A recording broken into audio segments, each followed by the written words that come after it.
感染甲流后咳嗽反反复复，止咳药、消炎药吃了一堆也不见好，甚至去医院拍了胸片，做了胸部 CT， 结果也没有发现问题。如果你也是这种情况，先别着急花钱买药了，建议你去做一个检查，便宜又准确。今天呢，我老婆给大家分享一下，家人们点赞欢迎。家人们大家好，如果你的咳嗽有以下的3个特点，那就要注意了。第一，咳嗽拖得比较久，往往持续好几周，甚至超过2个月。第二，干咳为主，基本上没有痰，或者是只有少量的白痰。第三，也是最关键的，气道敏感，一旦遇到冷空气、油烟、香水味，或者是情绪一激动，咳嗽呢就会加剧。出现这几个特征呢，很可能不是感冒或者是流感后咳嗽，而是咳嗽变异性哮喘。但是很多患者拍 CT 没事，是因为炎症不在肺泡，而是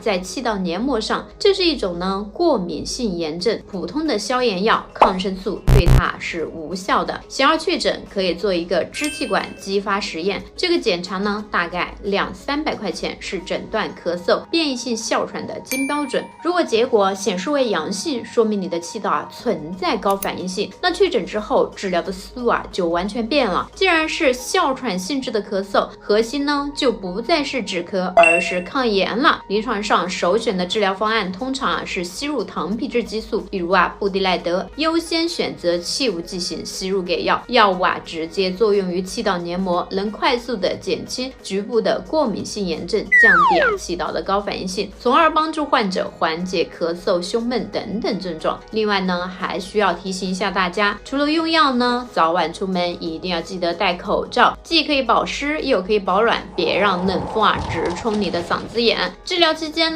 冰的、辣的、海鲜这些容易诱发过敏的食物可以先停一停，要多喝温水。在室内还可以适当的开加湿器，保持空气湿度在50%左右。太干的环境更容易咳嗽。明白了吗？点赞，家人们。